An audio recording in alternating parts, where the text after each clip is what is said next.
nous voyons tout de même 4 rapporteurs pour le même rapport. Cela fausse totalement le temps de parole des groupes. C'est un débat avant le débat. Alors, je sais que nous sommes dans la ville du père du Panloup et il est dit dans la chanson qu'il a fallu se mettre à 4 pour tempérer ses ardeurs, mais tout de même. En même temps, cela illustre un manque d'unité, un manque de cohérence et de lisibilité dans tous ces dispositifs, un manque de lisibilité que souligne d'ailleurs le Conseil régional des jeunes, qui dénonce la complexité et la difficulté pour les bénéficiaires d'accéder aux informations et de trouver la porte d'entrée pour les différents dispositifs et les aides régionales. Je le lis dans le rapport. C'est pourquoi aussi les échanges de ce matin au niveau du guichet unique nous laissent plutôt dubitatifs. Pour ma part, je voudrais profiter de cette occasion pour attirer l'attention sur la situation dans les lycées, parce que nous sommes beaucoup dans l'accompagnement, mais pas forcément au cœur du problème en ce qui concerne les jeunes. Et nous sommes nombreux à siéger dans les conseils d'administration. Je pense que vous êtes conscients de la situation exceptionnellement difficile vécue par les élèves, par les enseignants et par les parents. Les médias évoquent surtout les problèmes liés à la cause sanitaire et ils sont réels, mais ils s'inscrivent dans un contexte plus général de dégradation de l'éducation qui rappelle d'ailleurs celle de l'hôpital public.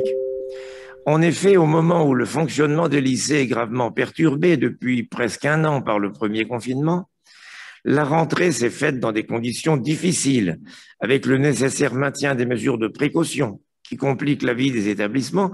La région y a répondu, pour sa part, en mettant des moyens supplémentaires, même si nous entendons toujours des demandes. Et les lycées sont à nouveau contraints de fonctionner à demi-effectif, ce qui ne permettra pas de boucler les programmes. Et cela devient préoccupant pour les élèves en classe d'examen qui vivent un véritable stress, d'autant plus que le contrôle continu pour le baccalauréat commence en classe de première.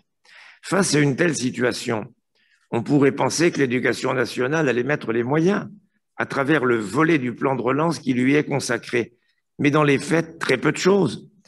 Les cordées de la réussite, dont l'objectif est de favoriser l'accès à l'enseignement supérieur aux jeunes, quel que soit leur niveau, leur milieu socio-culturel, dispositif qui n'est pas nouveau et qui vise en réalité à promouvoir ce qu'il est convenu d'appeler la diversité au détriment du niveau des élèves, de leur travail et de leur mérite.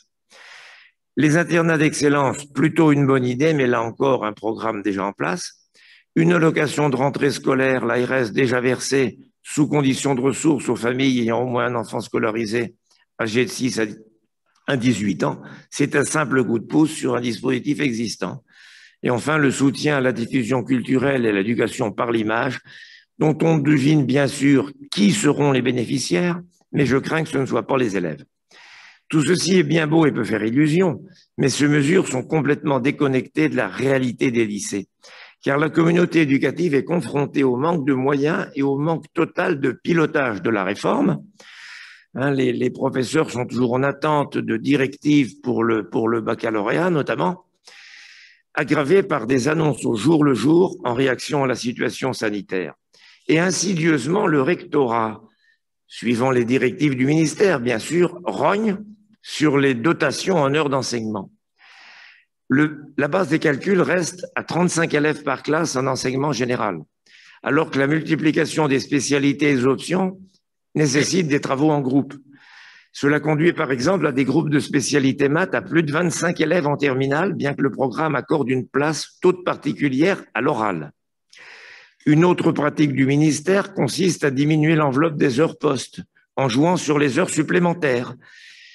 J'étais récemment dans un lycée, il y a quelques jours, où le volume des heures supplémentaires atteint 12% des heures de service normales. Et c'est une tendance qui s'accélère. Au moment où les enseignants connaissent une charge de travail supplémentaire en raison de la réforme du baccalauréat et de la crise sanitaire, au moment où le gouvernement prétend intégrer l'éducation nationale dans le plan de relance, la réalité du terrain nous prouve que rien n'est fait, bien au contraire. Si aucune décision n'est prise rapidement au niveau national, les conséquences pourraient être dramatiques. Lors d'un récent conseil d'administration, un enseignant exprimait la crainte d'un véritable carnage à la sortie du lycée. C'est une citation.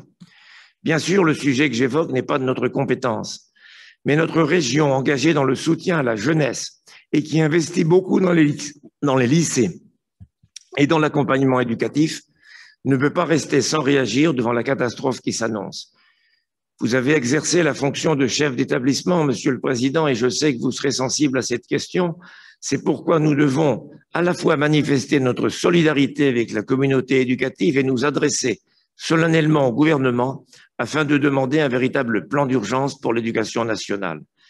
Il est encore temps de réagir puisque les décisions actuelles portent sur les moyens attribués pour la rentrée 2021.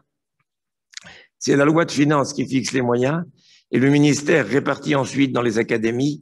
Je m'adresse aussi aux parlementaires qui sont parmi nous pour qu'une loi de finances rectificative vienne redonner à l'éducation les moyens nécessaires. Nous proposerons un vœu en fin de séance pour porter cette demande à la région, et je souhaite que tous les groupes y soient associés. Je n'aurai pas à refaire l'exposé des motifs puisque je le fais dans cette intervention. Je pourrais être plus bref lors de la présentation de ce vœu, mais je tenais à le signaler dès maintenant. Je vous remercie. Merci.